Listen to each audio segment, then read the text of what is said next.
Salut tout le monde, c'est Elodie. Bienvenue sur ma chaîne dédiée à l'économie domestique et à la propreté de la maison.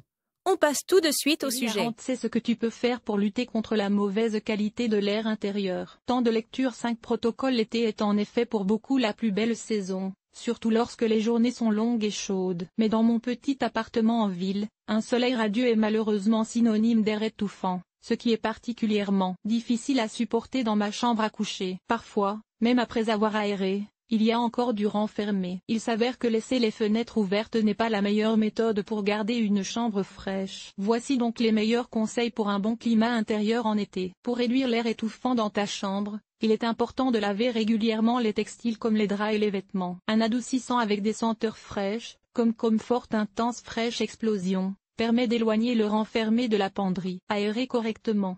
Lorsque le soleil tape et transforme les chambres en hauts fourneaux, il faut bien sûr aérer différemment qu'en hiver, lorsque l'humidité et le froid sont des problèmes. Pour que ta chambre à coucher reste agréablement fraîche et que l'air frais y pénètre vraiment lorsque tu aères, le mieux est de suivre l'exemple de nos amis méditerranéens. Tu n'ouvres tes fenêtres que lorsque le soleil est déjà couché, c'est-à-dire entre le début de la soirée et les heures du matin. Pendant la journée, tu dois garder toutes les fenêtres et les portes fermées autant que possible. Cela ne signifie donc pas, comme je l'ai mal fait, de laisser les fenêtres basculer en permanence. Pour aérer efficacement, il est également important de créer un courant d'air. Dans ce cas, le mieux est d'ouvrir 2 fenêtres dans la même pièce. Si cela n'est pas possible, tu peux aussi laisser la porte ouverte et ouvrir une fenêtre dans la pièce voisine. Éviter la chaleur dans l'appartement. Nous considérons que des températures ambiantes de 20 à 24 degrés sont agréables et nous aimons un taux d'humidité de 50 à 60%. Pour que ta chambre à coucher reste fraîche, il est donc important d'éviter le rayonnement direct du soleil. Le moyen le plus simple est d'utiliser des stores extérieurs,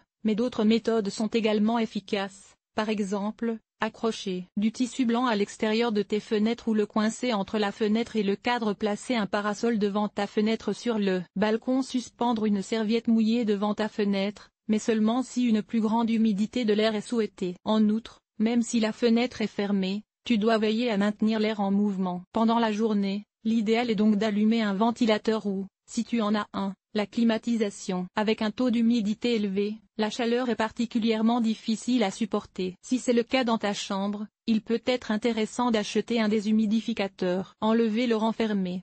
Si ta chambre à coucher sent encore le renfermé même après l'avoir aéré, un désencombrement s'impose peut-être. Les tapis, rideaux et autres textiles lourds agissent justement comme un accumulateur de chaleur et disparaissent donc le mieux en été. Les vêtements que tu as stockés plus longtemps dans ton armoire peuvent également être à l'origine d'une odeur de renfermé, en particulier si tu remets les vêtements dans l'armoire après les avoir portés de temps en temps. Pour que l'air ambiant soit frais, il est également important que tu laves régulièrement tes draps et que tu aères de temps en temps les couettes et les oreillers. Tu en apprendras plus ici sur la manière d'éliminer les odeurs des textiles. Les meubles et autres objets dans la pièce peuvent également créer une atmosphère moisie. Pour obtenir un bon climat intérieur, il est donc utile de réduire le bric-à-brac. Tu augmentes ainsi le volume d'air qui a sa place dans ta chambre. Purifier l'air avec des plantes. Les plantes vertes sont un moyen particulièrement efficace de lutter contre l'air ambiant étouffant. Ce conseil ne vient de personne d'autre que d'une étude de la NASA. Celle-ci voulait savoir comment éliminer les substances nocives dans l'air des stations spatiales. Il s'est avéré que certaines plantes font le travail de manière fiable,